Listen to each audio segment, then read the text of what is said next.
premier coup où on s'était vu, on avait parlé de mécanique. Et là, pour le second volet, j'aimerais vous faire partager ma passion, qui est le freestyle.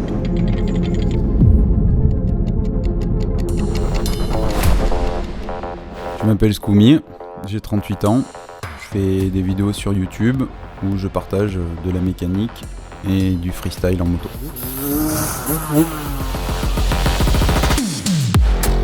Les sauts, c'est vraiment la partie qui m'a toujours intéressé en moto. La sensation quand on est en l'air, on flotte l'espace d'un petit moment, ça procure une sensation de liberté que jusqu'à présent je n'ai jamais redécouvert ailleurs. Cette discipline, je l'affectionne particulièrement aussi parce qu'en fait c'est une discipline où on ne peut pas tricher. Il n'y a pas de filtre pour gommer une imperfection ou quoi que ce soit. Quand on y va, on y va. Après, il faut bien avoir conscience que c'est vraiment très calculé. Il n'y a aucun détail mis de côté. Rien n'est fait au hasard. Du début de la prise d'élan jusqu'à la fin de la réception.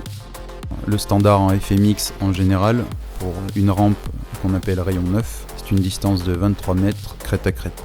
Et sur une moyenne de 10 à 12 mètres de haut, en fonction des configurations. Tout a commencé en 2005 avec Charles Blanc-Rollin, qui a été la personne qui m'a mis le pied à l'étrier, donc c'était pour la partie mini-moto. Par manque de moyens, j'ai pas pu faire directement du freestyle motocross, donc par substitution, je me suis mis à la mini-moto.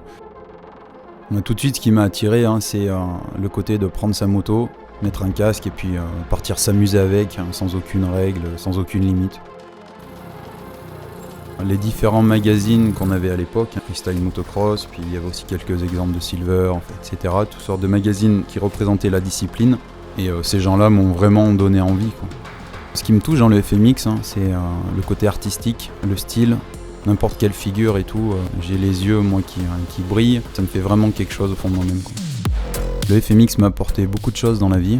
Ça m'a appris à prendre du recul sur les choses. Ça me permet aussi d'avoir un minimum de conditions physiques. Ça m'a appris le dépassement de soi.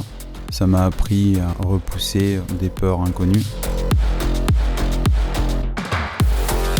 Moi, mon niveau, il est très faible, j'en ai parfaitement conscience, mais il n'empêche que je prends un plaisir monstre à rider ma rampe.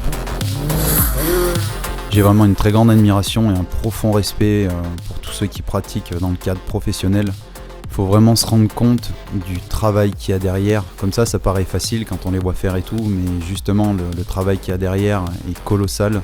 Ces gars-là, ils ont un mental en acier trempé, une discipline de fer. Pour moi, c'est des machines de guerre. Ce qu'il faut comprendre, au niveau où j'en suis moi personnellement, pour progresser un petit peu, ça me demande énormément d'efforts et de prise de risque. C'est compliqué en tant qu'amateur de prendre tous ces risques sans avoir un objectif précis, autre que celui de se faire plaisir. Imagine-toi, tu veux faire une nouvelle figure, tu es en guerre avec ton cerveau, tu y vas, tu prends la rampe, tu te loupes, tu te fais une grosse frayeur. Quand il faut y retourner, tu as perdu une part de confiance et il faut y aller quand même, parce que sinon tu progresses pas. Par contre, après, derrière tout ça, quand on pose la figure proprement, la récompense qu'il y a derrière, elle est indescriptible.